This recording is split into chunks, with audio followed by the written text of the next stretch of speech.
sad week, and I'm not talking in terms of what's happened with the defence ministers, etc., resigning, but the loss of uh, a Yorkshire great, more than a Yorkshire great, of course, an international great in David Hockney. But I suppose here we are, based in Yorkshire, and for all the fact that he would, spend many years in London, many years, far more years in California. He did come back at one stage, of course, to live in Bridlington between 2005 and 2013. But I think one always still felt of him as a Yorkshireman. I don't think that ever went from David Hockney.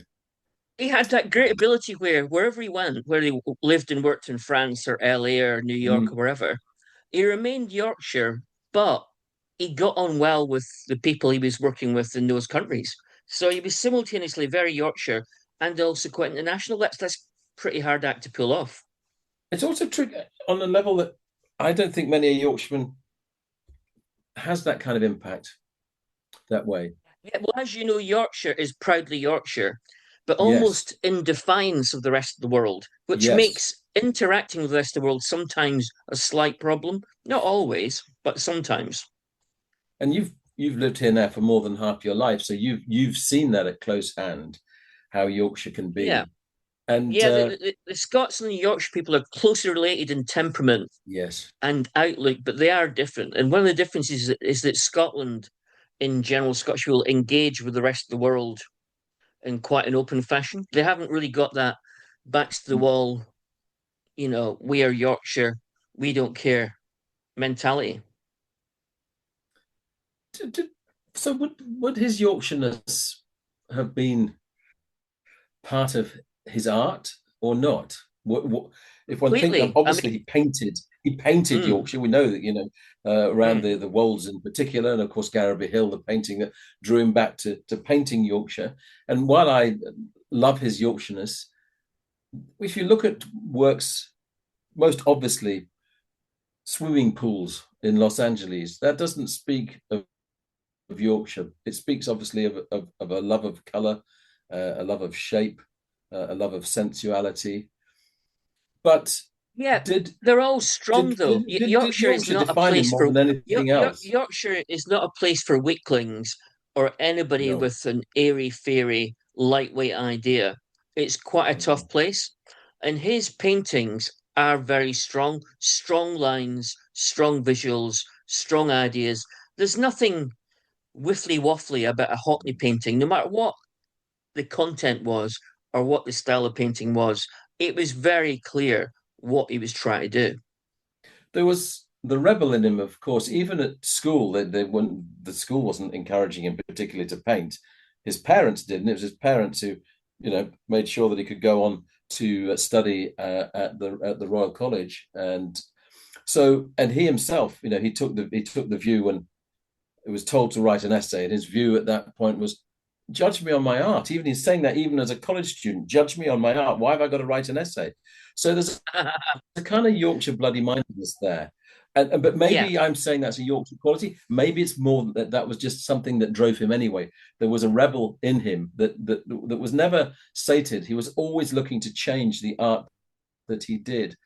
And even if some didn't necessarily react positively, for example, when he would do uh, the phase of doing pretty landscapes, and his reaction was, I don't give a damn. And again, I think yeah. that's partly Yorkshire, but partly something else in him that's, It that also meant that he drove met him the on. world on equal terms. So when he went to New York, when Warhol was at the beginnings of his peak, Yes. as someone who still wasn't that well known, he got involved quite easily, quite quickly, Mm. because anybody he met, wherever he went, he was an equal. He never felt in any way that he wasn't an equal wherever he went to That would anybody. apply to doing the designs for, of course, for New York Opera productions as well. Again, moving into a different circle.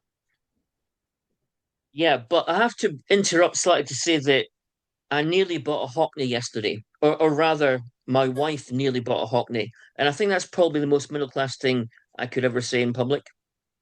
It is. I'm just wondering how you describe buying a Hockney, given that one went for 70 million not that long ago, Graham. Yeah, well, it was Tennant's Auctioneers, one of their sales yesterday in Leyburn, Oh, up in yes, North Yorkshire, and yes. one of his early paintings when he was 19, called Bolton Junction, Eccles Hill, Bradford, Yeah. mixed media, was on sale at an asking price of £7,000 to £10,000. So Sarah went up there to try and bid for it. I didn't because I was in a darkened room appealing to the gods of football to give Scotland some luck against Haiti, which turned out they did get some luck against Haiti. So my time in the darkened room worked a treat. Word to Sarah went treat up there, but as soon as we heard on Friday night that David Hockney had died, we both thought, that £7,000 to £10,000 is going to asking go price up and is up and definitely going up. to be exceeded. And My it other was, joy, which meant I do not own a Hockney because it went for above 40 grand. no surprises there. Mm. My other joy in Hockney is the joy of his paintings that brought to Yorkshire. And I'm thinking in particular of Jonathan Silver at the Salts Salt Mill, which Mill.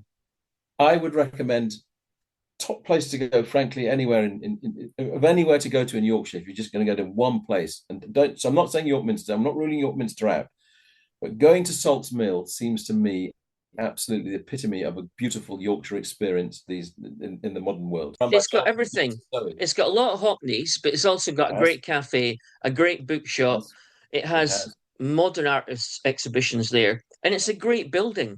And you can feel the Absolutely. history of the building there. And let's face it, without the mills, Yeah. Bradford wouldn't really existed. So Hockney's roots are really in the mills. So it was Indeed. quite apt that he should end up being so associated with a former mill. And the last big exhibition that, well, the significant, the Normandy exhibition, of course, which now is, I think, I'm slightly jumping ahead here, but I think the work that's showing at the Serpentine, I'm assuming it's the piece that was shown, the continuous piece that you walked round at Salts Mill, which was the first place you could see that work in Britain. So Salts Mm. Mill, in its own way, played a significant role in David's career. Of course, also famously when he did the Fax painting, the painting by fax that came through, Mm. and Jonathan was at the other end of the line, sort of receiving each part of the painting one part by part. Again, another experiment by Hockney in working differently, like doing the photographic work, of course, which again featured very significantly with images of Yorkshire, not least of his mother, at an abbey in Yorkshire. So that always played there, and of course, then we referred to the Wolds works. There was, of course, also the work that came to the York Art Gallery in 2011, Bigger Trees Near Water. That's Water, Water, which there were 50 separate canvases on the one wall of the gallery at the York Art Gallery. And he came to launch the exhibition, did Hockney. I unfortunately was having to write a story, so I couldn't go, but my colleague Steve Lewis went and interviewed him there. And Hockney, as usual, was complaining about not being allowed to smoke. He was wanting to smoke within the premises in his usual way. Um, and one the last sort of badges that he was giving to people were, it said, "End bossiness soon." Now, not Ah. end bossiness now, but soon, because he felt that now was kind of going against the idea. It was being too forceful in its description, but end bossiness soon. So Yeah. there's always that humour to him that was that lovely Yorkshire humour Yeah, about him. but he really made his name in the 60s during the pop art explosion because especially his paintings of LA, because there's a sense of mystery about his paintings. Yeah, They usually featured a person in them, or maybe two people in them, yes. but their location and the meaning of the overall piece was always a slight air of mystery about it. It was like he was saying something about the relationship between humanity and the times and the era of wealth and modern architecture and excess. And as he got older, he did do a lot of portraits and he did do a lot of landscapes, but he sort of lost that whole air of mystery about his work. I think his work became quite transparent. What it was what it said it was, and you could see what it was. And it Did that was, make it less? Did that make it lesser work, Graham? well, no, it made it joyous because it thrived on the energy and the colors of Particularly obviously Hockney's particularly the amazing colours. colors Mm. and the vibrancy. and the composition. No, there were still brilliant paintings, but I think part of the reason that he doesn't always get, although he was front page news. Obviously, his death this weekend was on the front page of most British newspapers. Yeah. He didn't always get the credit he got from critics. Didn't always get the high respect that he should have got, and not just In, because he was northern, but I in think he Barbara's sometimes didn't get it because mm, because he was so accessible precisely because he had no dark edges. yeah. His paintings are very positive, and Mm, even Picasso had a darkness to him. And critics in general like things with a bit of darkness. Like, I mean, where would Lucian Freud be without darkness? Where would Francis Bacon be without darkness? And absolutely. apart from the mystery of his 60s work, maybe early 70s as well, he didn't have that slightly weird aspect to him. That's interesting. In Lynn Barber's piece, she finishes with a quote that he expected to be forgotten as soon as he died. Well, there's no way that's going to happen. Obviously, No, no, no way that's going to happen. I take no. that. I take that point. I mean, what he said when he was asked, and this was a quote from another interview piece, in which he was asked about would did Hockney think he would be Picasso? His reply was, Mm. "No, I didn't. I know I'm not. I set out to Yeah, yeah. be a worker, and I have been a worker." And that's a fascinating image. I think that's a kind of Yorkshire industrialist image that Oh, he was a yes. worker. What an interesting word to use because he never stopped. He was so prodigious, so prolific, and constantly looking at new ways to present where the technology excited him as much as the results. And in some ways, maybe again, that influences your thought that actually the joy there wasn't necessarily, it was, I mean, there's clearly not a darkness in the iPad work at all. It's joyful and it's celebration of color. It's more My simple. theory, my theory about his great 60s and early 70s work with people, Mm, and there were usually people he was living with or who were friends or were art dealers that he worked with. My theory about why they're so good is because he came from a humble background in Yorkshire, and when he became successful, largely in America first, yeah. he then met new people who weren't from a humble background in Yorkshire or Bradford or the North, who were wealthy, who lived a total different lifestyle to what he was born into.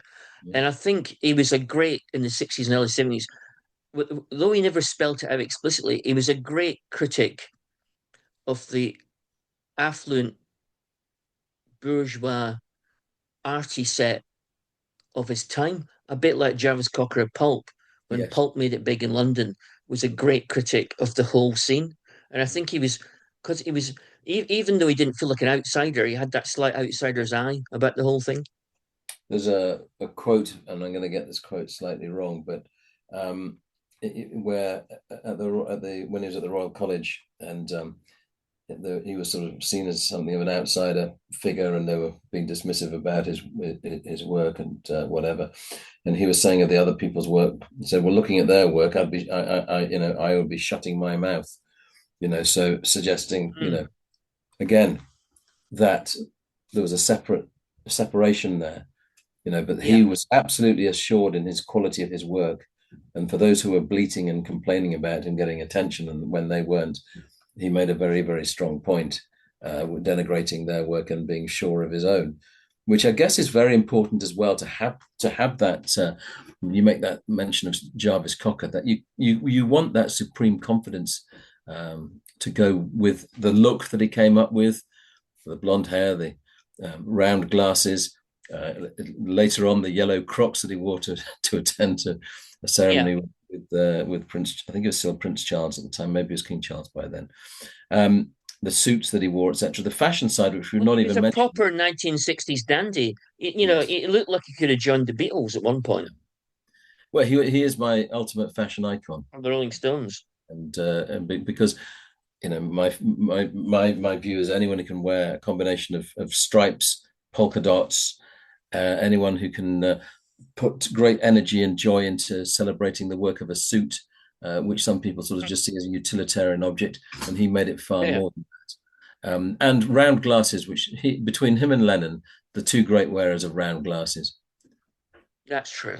But when he was starting off in the 50s, I mean, it's widely regarded that his art of the 50s and early 60s, 61, Mm. 62, 63, isn't anywhere as good as the art that came along 64, 65 Mm. through the 70s.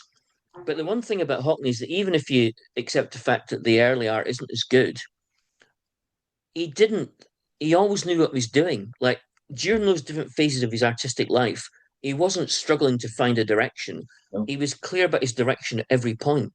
Even when his direction wasn't as good as what was to follow on later on, he wasn't floundering, thinking like, "Oh, where's what should I be doing? What sort of art should I be doing?"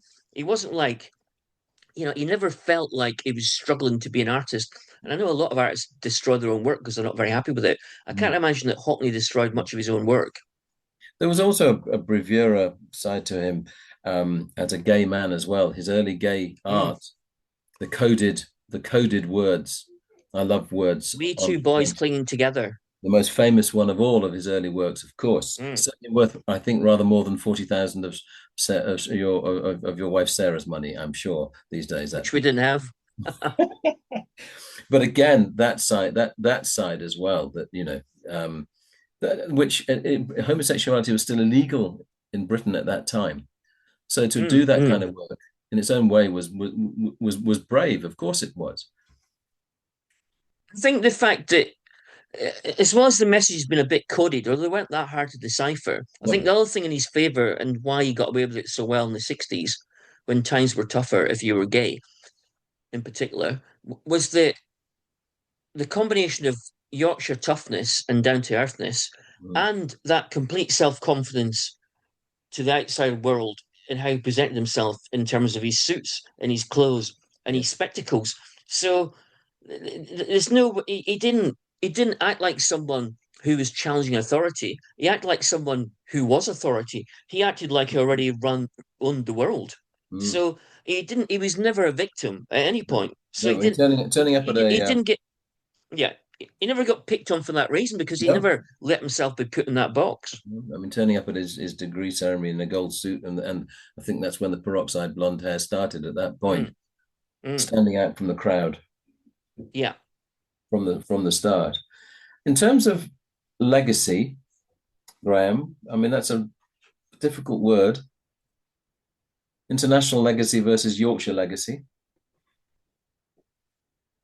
I think that all the other great British artists of the 20th century, apart from Henry Moore, are all cult artists, even if it's a very big cult. Mm, And even if their paintings go for a lot of money, like Francis Bacon's do, I think in terms of like a mass audience and an international audience, beyond just your hoi polloi of that world, I think that Hockney, like Picasso, will still be famous in 100 years' time across the world. absolutely. And in terms of the greatest Yorkshireman of all time, which is a debate in itself, Tough call. it's a very tough call, Well, but he is as right up as a Scotsman, I can't possibly comment on that as a Scotsman. I haven't got there. the qualifications. He is right up there. I mean, of course, there is Mm. significant industrialist figures as well. Of course there are. Um, absolutely. But I think in terms of international impact as a Yorkshireman, hard to think of someone who beat him. Off the top of my head, I can't think of anybody. No, I mean the man who invented cat's eyes was from Yorkshire. Obviously, Sir Titus Salt from Yorkshire, Sir Geoffrey Boycott from Yorkshire. We can think of many a Yorkshireman. I I think can't imagine there's going to be any statues to Jeff Boycott in France or LA at any well, point in the future. that's one of the debating points at the moment. Technically, there is officially no David Hockney Museum in Bradford. Obviously, Salt's Mill kind of works like a Yeah, but that's very Yorkshire, isn't it? I mean, why isn't there a Henry? Well, I know there is a sort of Henry Moore with gallery in Leeds, but yes. let's face it, it doesn't really do Henry Moore justice. There is no great venue for Yorkshire's great cultural, Mm, artistic success stories because mm, Yorkshire itself doesn't like to blow up anybody's mm. reputation. I It's mean, it it's took that old down to absolutely, earth, yeah, lack of pretension yeah. attitude I in mean, play again. the celebration of Henry Moore, Yorkshire Sculpture Park. It's amongst the sheep. The sculptures Yeah, amongst the sheep. yeah, yeah, yeah, yeah, It's yeah, so that is so down to earth in a celebration of him. I mean, yeah. obviously, it took years for Barbara Hepworth, partly because she was at St Ives for a lot of her Mm. creative life. But actually, in terms of the reawakening of Wakefield, the Hepworth has been a big success story there. So that has happened there. Yeah, I love the Hepworth Gallery in Wakefield, mm, and I also love the fact that they give a big role in the gallery permanently to Barbara Hepworth herself. yeah, And I personally prefer Bab Hepworth's art and sculpture to Henry Moore's anyway. I can yeah, see Henry Moore's brilliant, but I like Bab Hepworth better. mm, But there's nothing like that in Yorkshire to no, Henry Moore. In no, fact, art critics very rarely mention that Henry Moore came from Yorkshire. mm, Most mm, of the time, when there's big exhibitions down south to Henry Moore, it's no. hardly ever mentioned that he's actually a Yorkshireman. So Vaguely, it hardly will be comes up. interesting to see if if the great and the good of Bradford decide actually it would be fitting to do. I mean, I there is a case to say that Salts Mill is serving that role already. I mean, it could be argued that you don't need to add to that. You just find ways of making it more permanent there. But anyway, we move on, Graham, from that, and a huge figure in Yorkshire and a huge cultural figure that I've enjoyed writing about over the years. And we just thank David Hockney for the joy that he brought us all, and God bless for that. Now, Graham, um, the Boards of Canada, uh, first album in I think 13 years. I think Hmm, that's right. that's right, that's right. And I think Boards of Canada are one of those groups, collectives, where people will struggle to even name who's in them. Um, Yeah. and yet, uh, it's you're putting forward, and not unreasonably so too, that the new album is indeed a masterpiece, and it has rather been picked as a kind of album of the month by lots of different avenues for expressing that opinion. Have they kind of been underappreciated? And actually, this first album in 13 years is drawing to a new attention to them to a level that is more appropriate. It's that usual British thing. They've always been a cult act because they've never been mainstream. No, And exactly. unsurprisingly, and the Scottish electronic duo and filmmakers, incidentally, they've always been filmmakers too. Yeah. Mike Sanderson and Marcus Owen, who record in their own Hexagon studios in Edinburgh. They're the sort of act that they were never big enough not to be cool, so they're the sort of cool name to drop. And Mm, and they've been the cool name to drop now since the album Music Has the Right to Children came out on Warp Records in 1998, which was that about 28 years ago, 20 yeah. years ago. Yeah. And what's happened now is that the old British thing, if you hang around long enough, you get more respect. I think because they've been around for so long, their new album Inferno, still on Warp Records, has got a much bigger treatment than any previous album because Right. by longevity alone, they've become bigger in Britain. Mm. Now, what marks it out as a masterpiece? I mean, when work is, a duo gets back together to do something creative after a gap, there's always a bit of nervousness. Will it live up to the past? What's the reason for doing it now? Do you look for affirmation of what was there before, or do you like to think that actually what makes something a masterpiece is it because it's showing this in a new light, and they as creative people have found a new way to express themselves? Well, the last album before this one, Tomorrow's Harvest, which came out in 2013, I mean, it did all right, but it wasn't regarded as highly. I know it wasn't their only album after Music Has the Right to Children. There Mm, was a couple others, but it was a big change in direction towards Harvest. It was much darker, more disturbing, more about a dystopian future. Although there's no lyrics, so you only pick up on the dystopian theme by the album sleeves, which the duo designed themselves, and by some of the samples of dialogue that turn up, like information from a 1970s government education film. mm, But it was a big step forward because 1998's Music Has Right to Children, with its retro futuristic feel, its wonky synths, its ambient melodies, its slightly mildly psychedelic feel, although it's not strictly speaking normal electronica because it's got a sort of shuffle beat, a sort of hint of like dub reggae about it. It's slightly weird, but not disturbing, and it's got little burbly melodies, and you could play Music As Right to Children at parties without people running out screaming or asking you to turn it off. But Tomorrow's Harvest, you could not play that at parties. It's much darker. It's got fewer melodies. It's a bit industrial.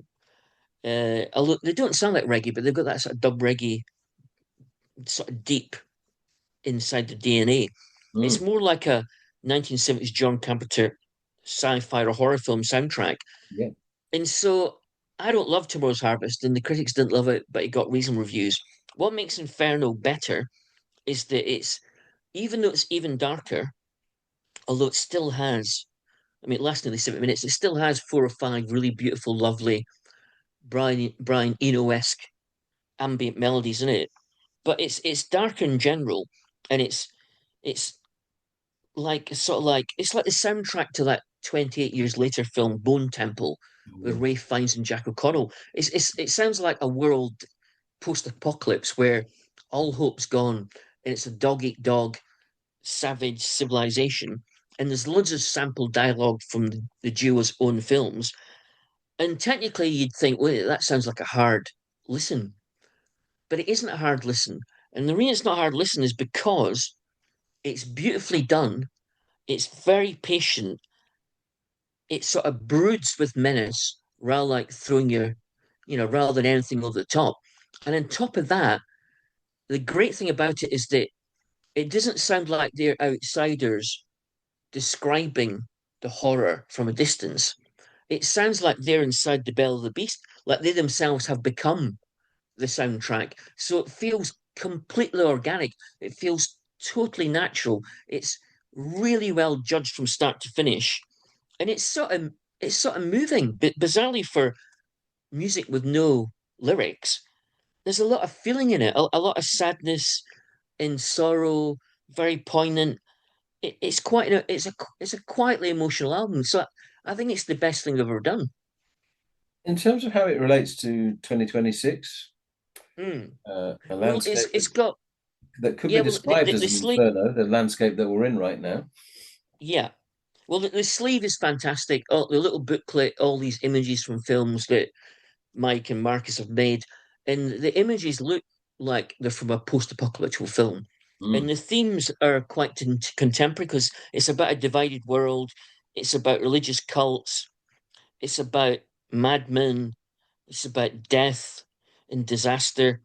But the brilliant thing as well about this album, which I think is why it won't date, is that the word Trump doesn't turn up once. There's no allusions to politicians. There's no allusions to the real world. It's all deep themes. So it's mm. not. It doesn't feel like a political commentary, but it is sort of political.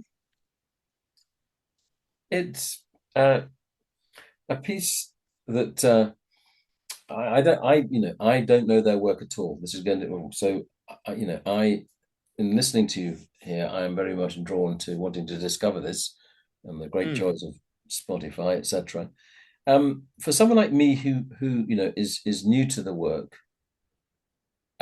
what should I look out for above Well, all if you else? want to put, if you potter around the kitchen or getting ready to go out or doing something, music as they're out to children is pleasant in a slightly odd fashion, quirky fashion to have on in the background. You can still do things. It's not going to like upset you or disturb what you're doing or what you're thinking. It's just nice, which is why BBC6 Music still plays tracks Mm, every now and again for music about children. It's the populist one. It's the one that's closest to the world of the Orb and the Prodigy yeah. in the great rave era of Britain in the 1990s.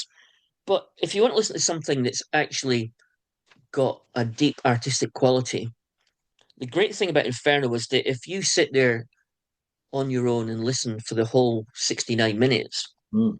it's a quite it's quite a deep experience and it's quite moving and it moves along and change shape shifts as it goes in a constantly interesting fashion and quite surprising fashion. It's just it's almost like a 69-minute electronic dub symphony. Last thing to ask about it, Blue Nile, Scottish musicians of, and who again have a kind of cult status that grows and grows. What about the Scottish factor in Boards of Canada? Well, if you think about even bands like Big Country, big hits, 1980s, big Mm, guitars, mm, there's something in Scottish music which suggests space and the outdoors and the grandeur of nature that is beyond your ability to touch or alter. And I can think that only comes from the fact that even if you live in a city or a big town in Scotland, you're Mm. always within 10, 15, 20 Yeah, miles yeah, of either the Highlands or something that's close to looking like the Highlands. yeah. So the Scots have a great natural feeling for space and the Mm. outdoors. I think that's the most astute thing you've said today. Oh, thanks. That But implies I said nothing I think else. that's absolutely true. Whenever, here we are, in Yorkshire with its wonderful open canvas, and we've been celebrating Hockney's joy in the Yorkshire landscape. But I think when we do that driving up into Scotland and you are struck by that huge canvas of the Scottish sky, Mm. absolutely, And I think that can transfer. You can see how that can transfer into music. Absolutely. it's very hard to go anywhere in England where there aren't people around Yeah. and cafes Yeah. and visitor centres and civilization. Yeah. But as soon as you leave any major city in Scotland, there aren't many, within 20 miles, there's no one there. There's no cafes, there's no visitor centres, No, there's no civilization. no. So you're immediately hit by the magnificence of the outdoors world in which Mm. mankind hasn't really played much of a part, or apparently hasn't played much of a part. Although, like anywhere else, the Highlands has been shaped over the centuries by mankind Yeah, and by politicians and by the economy. exactly. Well, our last topic for today, there were two on the list, but we'll just go with one, if we may, which is Spielberg, Steven Spielberg's new film, Disclosure Day. Anyway, your disclosure about Disclosure Day, I love this thought. Has Steven Spielberg finally lost the plot? Film I think just, he film has. just I opened, think he and has lost the why has he plot. lost the plot? Well, he's 80 years old, and he's made a lot of films in the last 25 years, all Yeah. of which have been pretty successful. Although none have been successful, these big hits like Jaws, Raiders of the Lost Ark, Jurassic Park, etc. And Mm, none have been real classics like Schindler's List mm, or Saving Private Ryan from the mm, 1990s. He's mm, made a lot of hit films of different styles, different contents over the last 25, 30 years. But I don't think he's made any films in that era. And I haven't seen West Side Story, so that could be the exception. I know you've seen it. mhm, Apart from Catch Me If You Can mhm. with Leonardo DiCaprio, which Yeah. is about 2005 or something like that, that film is perfect. The characters are great. The dialogue's great. The acting's great. The direction's perfect. There's not a single scene that doesn't work. It's packed full of memorable moments. All great films are made up of lots and lots of great scenes. And Catch Me If You Can is a great, flawless film. And that's a long time ago. Everything since then seems to have had something that wasn't quite right about it by Spielberg's very high standards. And Disclosure Day has those problems again, but worse than that, it has a plot which is frankly completely bonkers. That's the first disclosure of the day. Is that, I mean, Mm. invariably one still wants to go and see Spielberg's work because of he's such a significant filmmaker, such an original filmmaker in his way. Um, is this film something of a folly? Well, it's an old man's folly. He's 80. And what Mhm. Disclosure Day is about, Disclosure Day, the plot is like Close Encounters meets E.T., Mhm. except directed in the manner of Minority Report or War of the Worlds, i.e., it's a much darker, Yeah. bleaker version of both Close Encounters and E.T., which Mm. were family entertainment containing a slightly ludicrous idea of alien species coming to the Earth with good intentions. But you forgave that slightly silly central idea because it was so entertaining. It was so brilliantly done. Disclosure Day is much darker, much bleaker. It's supposed to be realistic, but the central idea is in itself, you know, pretty unrealistic.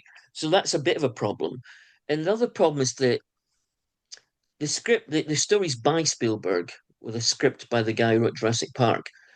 And the way he's treated this film, because it's an interesting film and it's quite gripping, and bits of it remind me of an early uh, David Cronenberg film, Mhm. Mhm. or bits of it remind me in their alternate reality sequences, remind me of Christopher Nolan film like Inception. So by Spielberg standards, it's a modern film and it's a bit different from what he's done before, and it's got an influence of more edgier directors there. But it doesn't totally work. It's a bit like, it feels to me like Hitchcock in the 60s. After Psycho, Hitchcock made some interesting films and they were successful at the box office, some of them. But films like The Birds and Marnie by Hitchcock, they're not quite right. There's something wrong with those films. And Mm. I think it's because Hitchcock's style and his ideas were formed in the 20s, 30s, and 40s. And he's now making films trying to reflect 60s ideas. And the same thing's happened to Spielberg. He's making films now which are reflecting the era we're in. But he himself is 80 years old, and his whole artistic style and way of operating was set in the 70s. So I don't think his films are entirely artistically successful anymore. But would you still go and see it if you weren't, if you were me, if you were a punter who Well, hasn't seen you know it the yet? end of that film last year that I like, Bugonia, Yes. by the guy who did Poor Things, whose name I always forget. It's a Well, Greek you know the name, yeah. last half hour goes It's a like Greek, it's way a off Greek the name. We could be yeah, yeah, straining, we could be straining yeah. to reach the name, but we won't remember it. Yeah. Emma Stone Well, films. Let's just cheat on it. yeah, yeah. Well, the last half hour of that film goes way over the top, It and the was. last half hour of Disclosure Day also goes way over the top. Until the last half hour, I thought it was a pretty good sci-fi thriller, and it was well acted, in particular by Colin Firth playing the main baddie, Mm. who's very good in it, and Emily Blunt is good as the weather girl, who actually turns out to be some sort of like, you know, some strange creature with psychic powers who was groomed to be a gateway between alien species and humanity on Earth. And she acts well, but the role is obviously a tricky one. Yes. The main problem with the acting is Josh O'Connor playing the Ah, main male lead, and he's got an American accent, which sometimes works with a British actor, other times doesn't. And I think Josh O'Connor, he doesn't act badly, but he doesn't suit an American accent.